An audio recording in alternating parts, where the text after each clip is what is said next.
नमस्कार मंडळी. भूतांच्या गोष्टी ऐकायच्या आहेत का? मग चला माझ्यासोबत. कुठे? भूतांच्या जगात. नमस्कार, मी ओमकार कुलकर्णी. आज मी तुम्हाला माझ्या आयुष्यात घडलेले असे अनुभव सांगणार आहे जे फक्त एका घटनेपुरते मर्यादित नाहीत.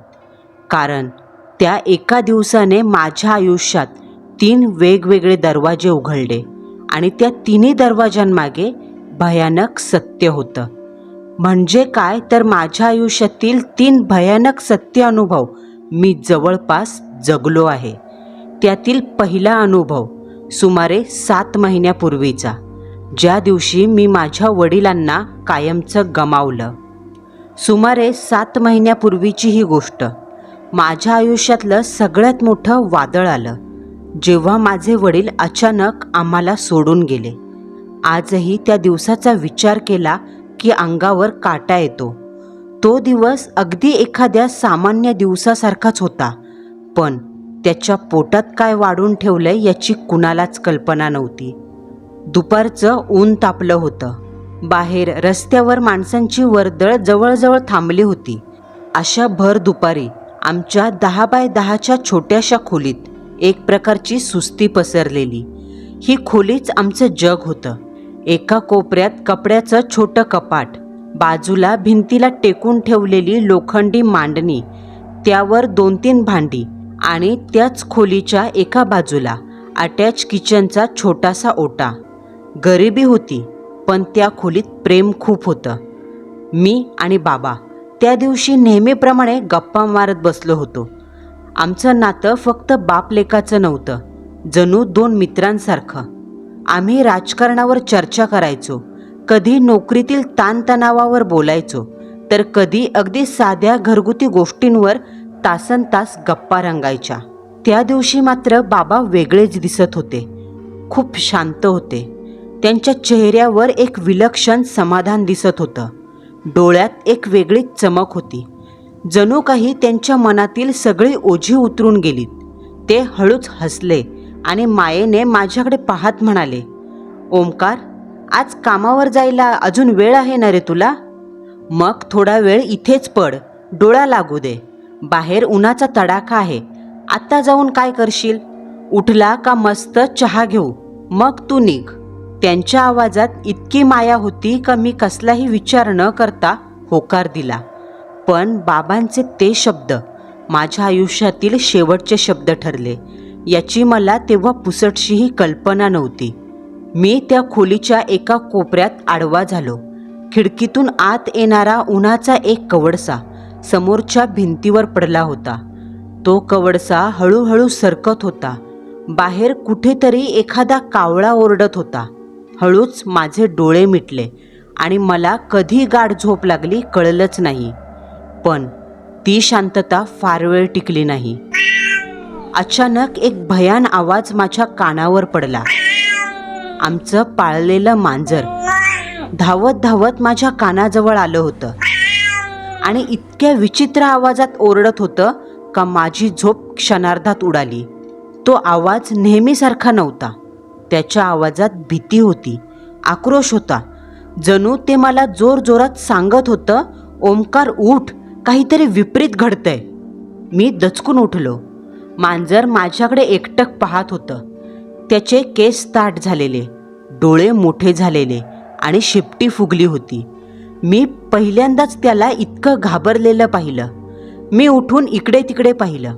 बाबा समोरच्या चटईवर शांत बसले होते, जणू काही घडलंच नव्हतं. मी स्वतःला समजवलं का मांजर उगाच घाबरलं असेल. मग थोडा वेळ बाबांशी गप्पा मारल्या. कामावर जायची घाई होत होती म्हणून बॅग उचलली, चप्पल घातली आणि बाबांना नमस्कार करून घराबाहेर पडलो.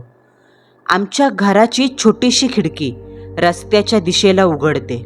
मी नेहमीप्रमाणे 2 पावलं पुढे गेलो आणि सवयीने मागे वळून खिडकीकडे पाहिलं. बाबा खिडकीजवळ उभे होते आणि हसत हसत मला हात करत होते. मी देखील हात केला, पण त्या क्षणी माझं हृदय अक्षरशः 1 सेकंदासाठी थांबलं. त्या छोट्याशा खिडकीतून मला बाबांच्या खांद्यामागे काहीतरी हलताना दिसलं.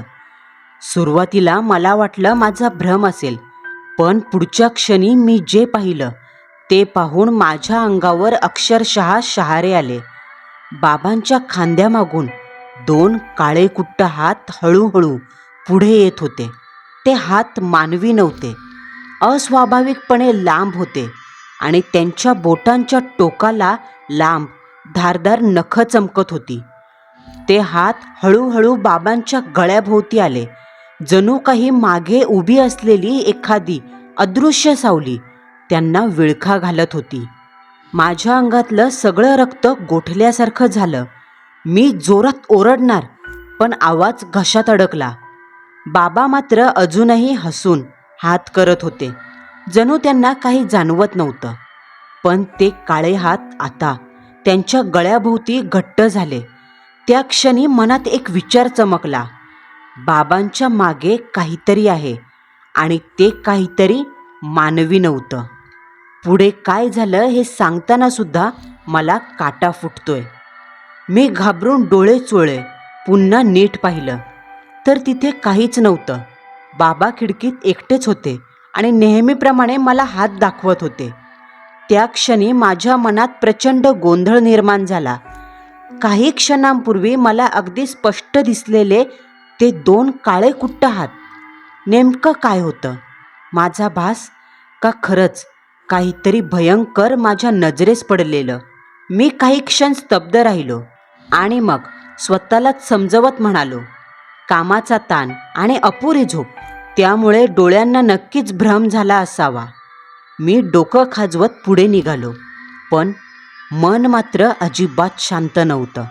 काळजाची धडधड वाढली होती, जणू काहीतरी चुकीचं घडणार आहे. पावलांनी रस्ता धरला, पण मन मात्र खिडकीकडे ओढलं जात होतं. असं वाटत होतं पुन्हा एकदा वळून पाहावं. कदाचित बाबा पुन्हा हात हलवताना दिसतील, की खरंच काहीच दिसणार नाही. या विचारात मी चालत राहिलो. त्या सावलीचं रहस्य काय? खरंच माझ्या मनाचा खेळ होता का एखाद्या अनामिक संकटाची पूर्वसूचना? आणि या प्रश्नांची उत्तरं मला लवकरच मिळणार होती, पण ती उत्तरं माझं संपूर्ण आयुष्य बदलून टाकतील याची मात्र मला कल्पना नव्हती. मी ऑफिसमध्ये पोहोचलो. खुर्चीवर बसतो न बसतो तोच. माझ्या फोनची रिंग वाजली. स्क्रीनवर भावाचं नाव चमकलं. त्या क्षणी का कुणास ठाऊक, पण काळजात धस झालं.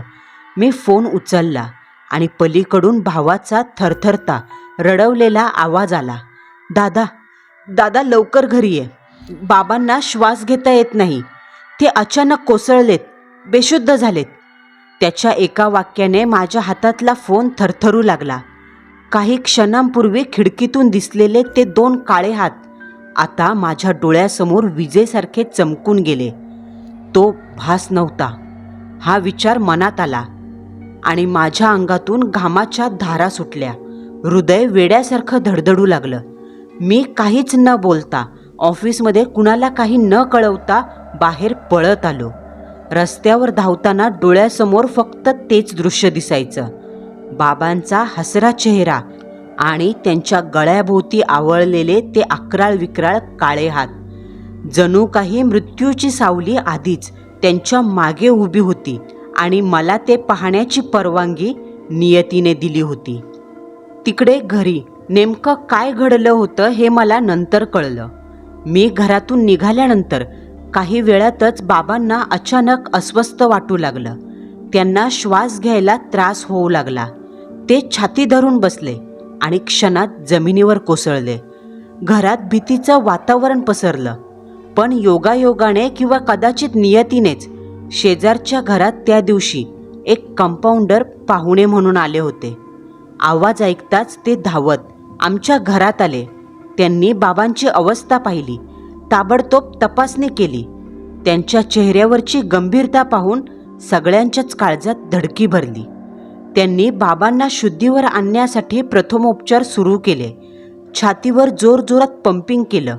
तोंडाजवळ हात ठेवून श्वास तपासला, पण बाबांच्या शरीरात काहीच हालचाल नव्हती. घरातल्या प्रत्येकाच्या डोळ्यात भीती आणि आशा दिसू लागली. सुदैवाने त्याच वेळी घराबाहेर एक रिक्षा उभी होती. त्यामुळे त्या कंपाऊंडरने आणि माझ्या भावाने मिळून बाबांना कसंबसं उचलून रिक्षात बसवलं आणि हॉस्पिटलच्या दिशेने धाव घेतली. त्या रिक्षेचा आवाज जणू मृत्यूला मागे टाकण्याचा प्रयत्न करत होता. मी थेट हॉस्पिटलमध्येच पोहोचलो.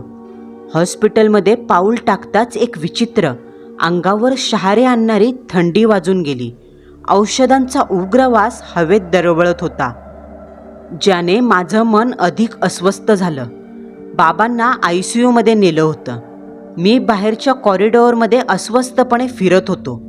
प्रत्येक मिनिट तासासारखा वाटला. मनात सतत देवाचा धावा सुरू होता. देवा, बाबांना काही होऊन देऊ नकोस, त्यांना वाचव. पण त्या प्रार्थनांमध्ये देखील मला वारंवार खिडकीतलं ते भयानक दृश्य आठवत होतं. ती नखं आणि बाबांचा गळा, जणू काही मृत्यू आधीच त्यांना कवेत घेत होता. सुमारे 15-20 मिनिटांनी ICUचं दार उघडलं गेलं आणि डॉक्टर बाहेर आले. त्यांच्या चेहऱ्यावरचे भाव पाहताच माझं हृदय बसलं. एका नजरेत सगळं काही स्पष्ट झालं. डॉक्टरांनी हळू आवाजात सांगितलं, बाबा गेले. हॉस्पिटलमध्ये आणण्याआधीच त्यांची प्राणज्योत मालवली होती. हे शब्द ऐकताना माझ्या डोळ्यासमोर अक्षरशः काळोख पसरला. संपूर्ण जग एक क्षणासाठी थांबलं. कानात काहीच ऐकू येत नव्हतं. फक्त बाबांचा शेवटचा हसरा चेहरा डोळ्यासमोर दिसायचा. आमच्या त्या छोट्याशा 10 बाय 10च्या खोलीत बसून मारलेल्या गप्पा आठवल्या. उठलास का आपण एकत्र चहा घेऊ, हे त्यांचं शेवटचं वाक्य आणि हात हलवून दिलेला शेवटचा निरोप. सगळं काही एका क्षणात संपलं. माझा आधार, माझा मित्र, माझं जग कायमचं निघून गेलं. त्या क्षणी मनात एक प्रश्न आला. त्या खिडकीत मला दिसलेले ते काळे हात खरंच माझा भास होता का हो? की मृत्यूची सावली आधीच माझ्या वडिलांवर पडली होती? औपचारिक सोपस्कार पूर्ण झाल्यावर हॉस्पिटलच्या त्या थंड आणि निर्जीव खोलीत बाबांचं पार्थिव ठेवण्यात आलं. सगळे नातेवाईक बाहेर गेले आणि त्या क्षणी मी त्यांच्या जवळ एकटा होतो. खोलीत एक अजब शांतता पसरलेली. मी हळूच बाबांच्या जवळ गेलो. त्यांच्या चेहऱ्याकडे पाहिलं. काही तासांपूर्वी हसणारा, बोलणारा तो चेहरा पूर्णपणे शांत झाला होता. जणू ते गाढ झोपलेले असावेत, अशा झोपेत ज्यातून कधीच उठणार नाही. हे पाहताच माझे अश्रू अनावर झाले. मी थरथरत त्यांचा हात हातात घेतला. हात पूर्णपणे गार पडला होता. हातातली ऊब, ताकद कायमची निघून गेलेली. मी त्यांचा हात घट्ट पकडून उभा होतो. मनात हजारो आठवणी गर्दी करत होत्या. पण त्या क्षणी काहीतरी अकल्पित घडलं. बाबांचा तो निर्जीव, हालचाल नसलेला हात अचानक झटका बसल्यागत हलू लागला आणि त्यांनी घट्टपणे माझा हात पकडला. त्यांच्या बोटांनी माझ्या मनगटाला इतक्या जोरात पकडलं का अक्षरशः वेदना होऊ लागल्या. त्या पकडीमध्ये अशी ताकद होती, जणू क्षणभर वाटलं बाबा जिवंत झाले. माझ्या तोंडून भीतीने किंकाळी बाहेर पडली. मी घाबरून झटकन हात मागे खेचला. हृदय जोरात धडधडत होतं. मी थरथरत त्यांच्या चेहऱ्याकडे पाहिलं. पण पुढच्या क्षणी बाबांचं शरीर पूर्ण शांत झालं. डोळे मिटलेले. त्यांचा हात पुन्हा मागाशी होता तसाच निर्जीव पडला, जणू काही घडलंच नाही. पण त्यांच्या बोटांचा दाब मला मनगटावर जाणवत होता. माझं अंग थरथरत होतं आणि त्या क्षणी बाजूला ठेवलेल्या मॉनिटरवरची बीप अचानक खूप जोरात वाजली. आणि मग पुन्हा त्या खोलीत भयान शांतता पसरली. जणू काही त्या एका आवाजाने सगळं संपल्याची घोषणा केली. काही क्षण मला असं वाटलं, बाबांच्या शरीरातून तो शेवटचा स्पर्श मला काहीतरी देऊन गेला. कदाचित खिडकीत पाहिलेल्या त्या काळ्या सावलीने आता माझ्यावर झडप घातली होती. त्या थंड पांढऱ्या खोलीत उभा राहून मी उत्तर शोधत होतो. पण या प्रश्नाचं उत्तर कुणाकडेच नव्हतं. वडिलांच्या निधनानंतरचं दुःख शब्दात मांडणं अशक्य आहे. विधी सुरू झाले. परंपरेनुसार मला 10 दिवस सोवळ्यात राहणं बंधनकारक होतं. आमची ती छोटी 10 बाय 10ची खोली, जिथे काही दिवसांपूर्वी बाबांच्या हसण्याने आणि गप्पांनी चैतन्य भरलेलं असायचं, तिथे आता जड भेसूर शांतता पसरली. त्या भिंतींचा फिक्कट गुलाबी रंग रात्रीच्या प्रकाशात विचित्र दिसू लागला. कधी कधी तो रंग एखाद्या जुन्या वाळलेल्या रक्तासारखा वाटायचा. आता त्या खोलीत आम्ही चौघंच उरलो. मी, माझी आई, माझी चुलत आजी आणि माझी मावस बहीण. जागेची खूप अडचण होती. त्यातच मावस बहिणीच्या मासिक धर्मामुळे तिला वेगळ्या कोपऱ्यात राहावं लागत असे. या सगळ्यांमुळे एक विचित्र मानसिक ताण होता. त्या छोट्याशा जागेत आम्ही शांत बसून दिवस काढत होतो. विधीच्या नियमांमुळे मला जमिनीवरच चटई टाकून झोपावं लागत असे. पण आमच्या खोलीच्या बांधणीत एक मोठा दोष होता. जमिनीचा उतार दक्षिण दिशेला होता. शास्त्रानुसार दक्षिण दिशेला पाय करून झोपू नये असं म्हटलं जातं. पण त्या 10 बाय 10च्या जागेत माझ्याकडे दुसरा पर्याय नव्हता. नाईलाजाने मला सुतकाचे 10 दिवस दक्षिण दिशेला पाय करून झोपावंच लागत होतं. डोळे मिटले का हॉस्पिटलमधला प्रसंग आठवायचा. बाबांचा निर्जीव हात अचानक करकचून माझा हात पकडतोय आणि खिडकीतून दिसलेले ते अकराळ विक्राळ काळे हात. त्या आठवणींनी झोप तर दूर, श्वास घेणंसुद्धा कठीण जात होतं. अशाच एका रात्री खोलीतल्या जुन्या पंख्याचा आवाज त्या शांततेला भेसूर करायचा. जणू त्या आवाजातही एखादं गुपित असावं. मी जमिनीवर चटई टाकून पडलो. बाजूला चुलत आजी बसलेली. म्हातारपणामुळे तिला झोप लागत नसे, म्हणून नेहमीच ती स्वतःशी काहीतरी पुटपुटत बसायची. तिचे शब्द अस्पष्ट होते. कधी कधी तर असं वाटायचं का ती हवेत कुणाशी तरी बोलते. सुरुवातीला मी त्याच्याकडे दुर्लक्ष करायचो. माझं मन आधीच दुःख आणि भीतीने भरलेलं.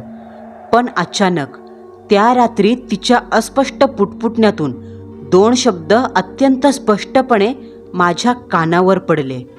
वेताची काठी. ते 2 शब्द जणू कुणीतरी माझ्या कानाजवळ उभे राहून जोरात ओरडून सांगितले असावे. आणि त्या क्षणी माझ्या शरीरात एक विजेचा झटका बसल्यागत झालं. कारण ते 2 शब्द केवळ शब्द नव्हते, ती एक किल्ली होती. आणि त्या किल्लीने माझ्या आठवणींच्या कोपऱ्यात बंद असलेला दुसरा अनुभव उघडला, जो मी वर्षानुवर्ष विसरण्याचा प्रयत्न केला होता.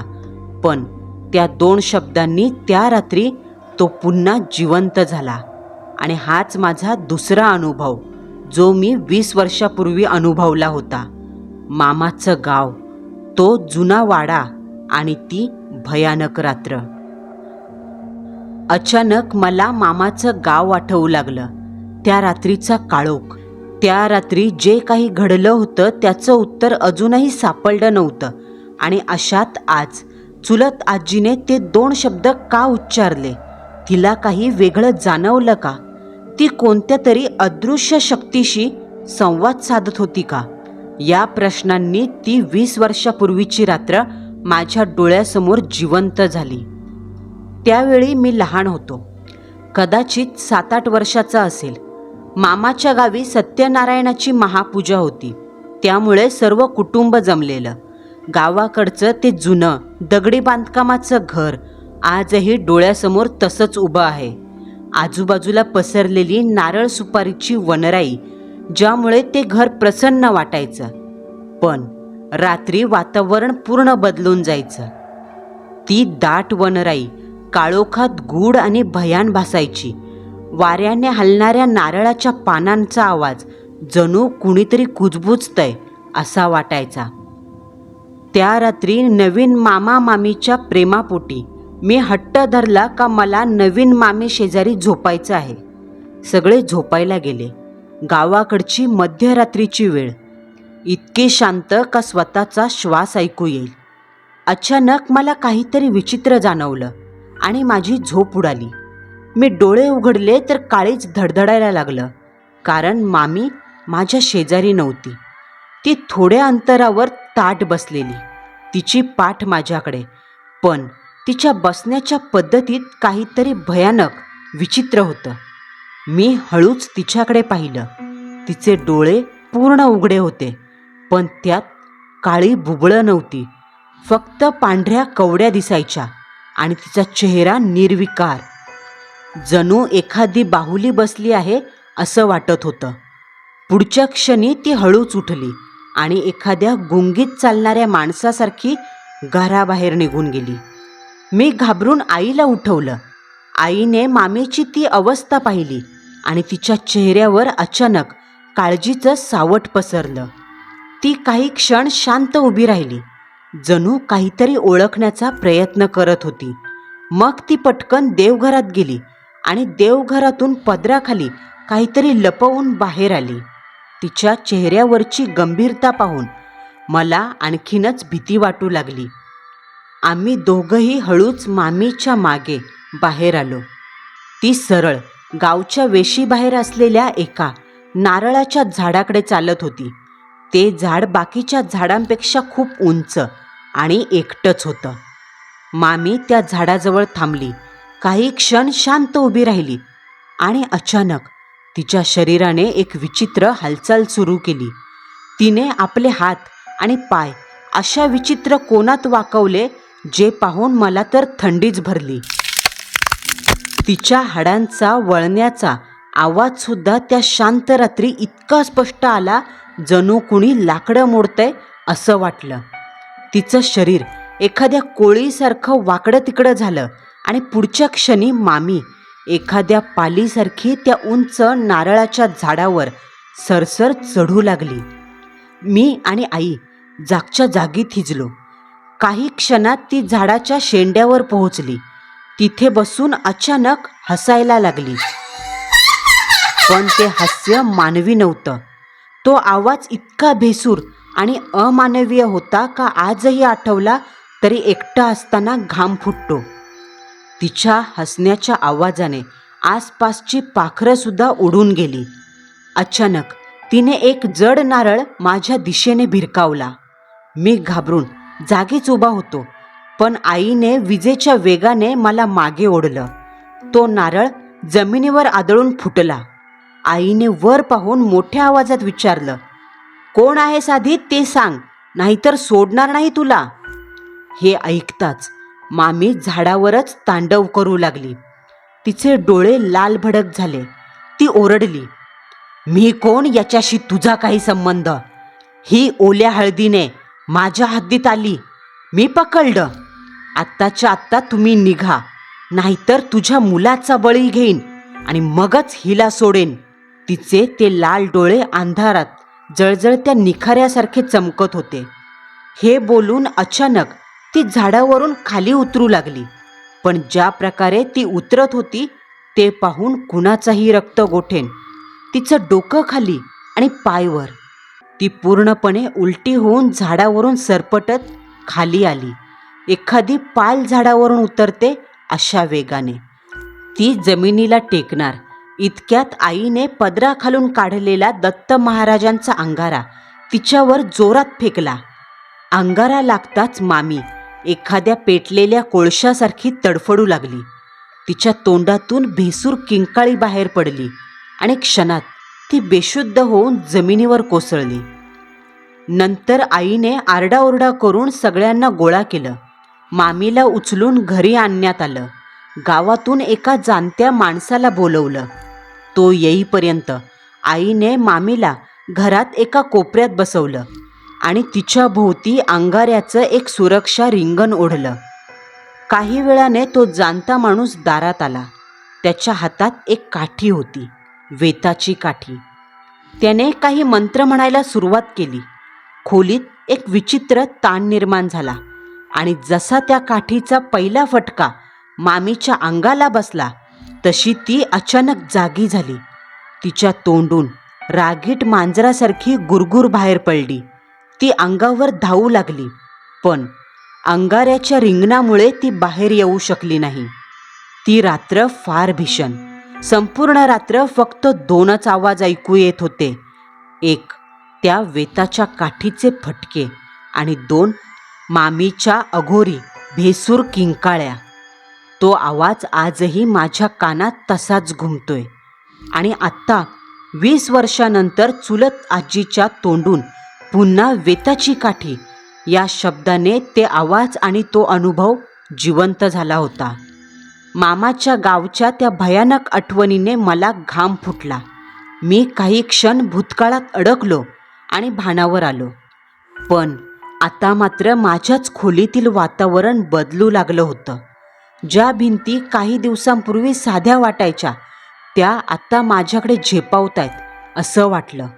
खोलीत एक विचित्र, जड आणि कुबट वास भरून राहिला.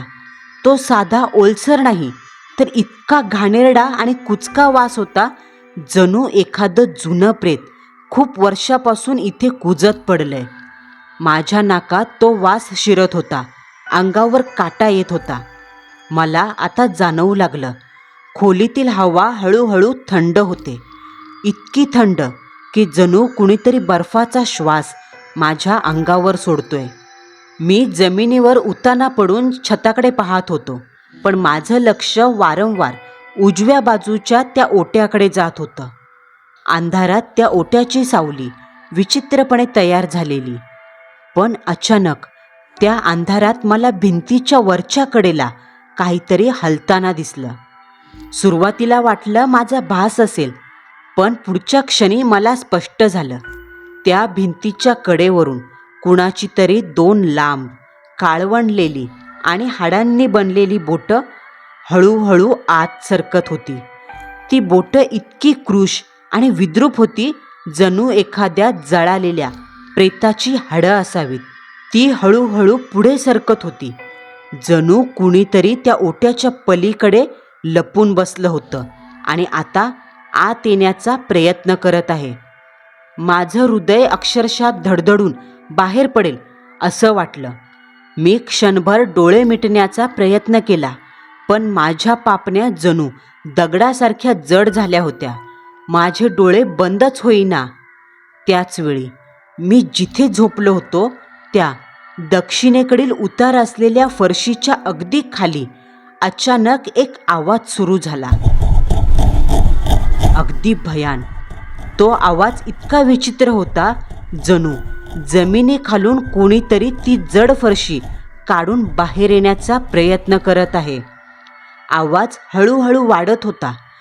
त्या फरशीखालून काहीतरी प्रचंड ताकदीने बाहेर पडण्याचा प्रयत्न करत होतं. माझ्या पाठीला जमीन हलते असं जाणवलं सुद्धा.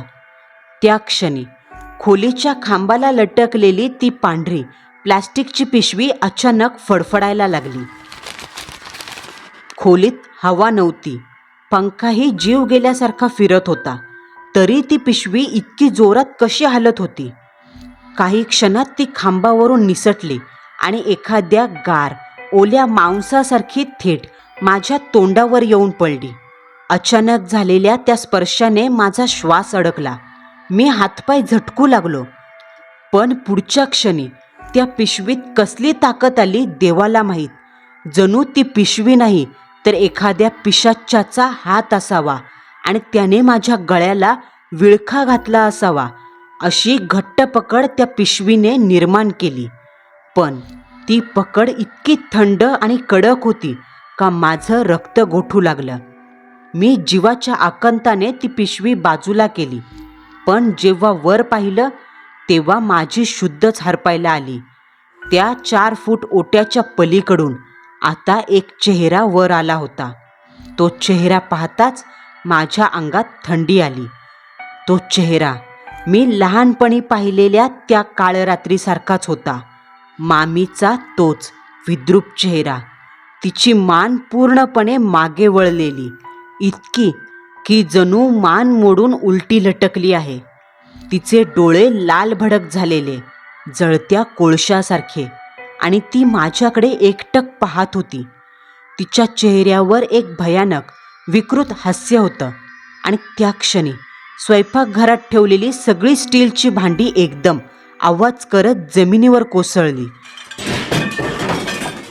ज्या आवाजाने साऱ्या घर हादरलं. मी या सगळ्यातून सावरतोय न सावरतोय तोच. मला माझ्या पायाजवळ काहीतरी हालचाल जाणवली आणि मी खाली पाहिलं. माझ्या अंगातून आता किंकाळीच बाहेर पडायची बाकी होती. मी माझ्या वडिलांच्या पाठीमागे जे हात पाहिले तेच 2 काळेकुट्ट हात आता माझ्या पायांजवळ होते. त्याची लांब बोटं आणि टोकदार नखं यांनी माझ्या घोट्याला पकडलं आणि मला ते जमिनीच्या आत ओढण्याचा प्रयत्न करू लागले. मी इच्छा असूनही हलू शकत नव्हतो. जणू माझं सारं शरीर पॅरेलाइज झालं असावं. पण त्या क्षणी भांड्यांच्या आवाजाने माझी आई उठली. तिने माझी अवस्था पाहिली. विधीचे नियम, सोवळं-ओवळं सारं काही विसरून ती धावत माझ्याकडे आली. तिने जोरात माझ्या नावाने डरकाळी फोडली आणि मला मिठीत ओढून घेतलं. तिच्या हातांचा तो उबदार स्पर्श माझ्या अंगाला लागताच ते बंधन तुटल्यासारखं झालं.